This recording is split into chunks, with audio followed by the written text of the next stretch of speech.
શનિ રાહુ શ્રાપિત દોષ દૂર કરવાનો ઉપાય। જન્મકુંડળીમાં શનિ રાહુનો શ્રાપિત યોગ 12 ભાવમાંથી ગમે તે ભાવમાં હોઈ શકે છે।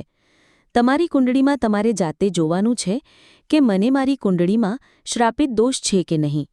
જે કુંડળીનું પિક્ચર સ્ક્રીન પર તમે જોઈ શકો છો। આ દોષ હોય તો ડરવાની જરૂર નથી। બહુ સરસ ઉપાય હું બતાવું છું। શ્રાપિત યોગમાંથી મુક્ત થવા માટે તમારે આ પ્રમાણે પ્રયોગ કરવાનો છે અને જો તમે આ પ્રયોગ કરો છો તો શ્રાપિત યોગમાંથી તમે ચોક્કસ મુક્ત થશો।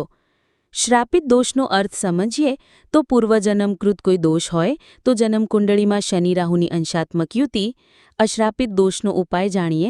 ઘરેથી લઈ જવાની વસ્તુ સૂકું નારિયેલ એક ખારેક 3 નદી કિનારે જવાનું છે।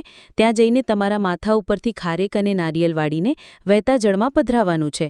સૂકા નારિયેલમાં રાહુનો આધિપત્ય છે અને શનિમાં ખારેકનું આધિપત્ય છે, જે ત્યાં શ્રાપિત દોષવાળી જન્મકુંડળીમાંથી આ દોષ દૂર થાય છે।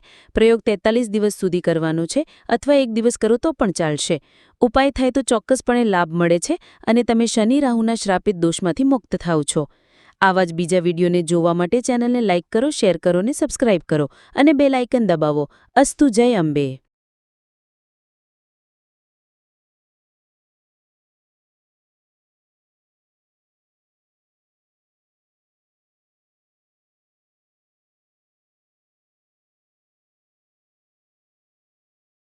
શનિ રાહુ શ્રાપિત દોષ દૂર કરવાનો ઉપાય।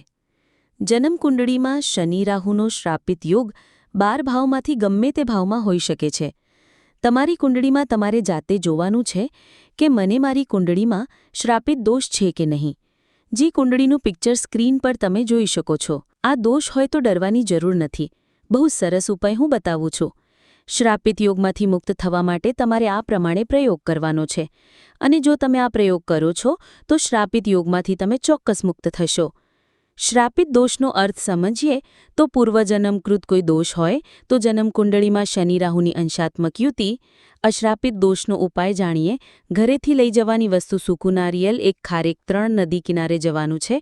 ત્યાં જઈને તમારા માથા ઉપરથી ખારેક અને નારિયેલ વાળીને વહેતા જળમાં પધરાવવાનું છે। સૂકા નારિયેલમાં રાહુનો આધિપત્ય છે અને શનિમાં ખારેકનું આધિપત્ય છે, જે ત્યાં શ્રાપિત દોષવાળી જન્મકુંડળીમાંથી આ દોષ દૂર થાય છે। પ્રયોગ 43 દિવસ સુધી કરવાનો છે અથવા એક દિવસ કરો તો પણ ચાલશે। ઉપાય થાય તો ચોક્કસપણે લાભ મળે છે અને તમે શનિ રાહુના શ્રાપિત દોષમાંથી મુક્ત થાવ છો। આવા જ બીજા વિડીયોને જોવા માટે ચેનલને લાઇક કરો, શેર કરો અને સબસ્ક્રાઇબ કરો અને બેલ આઇકન દબાવો। અસ્તુ જય અંબે।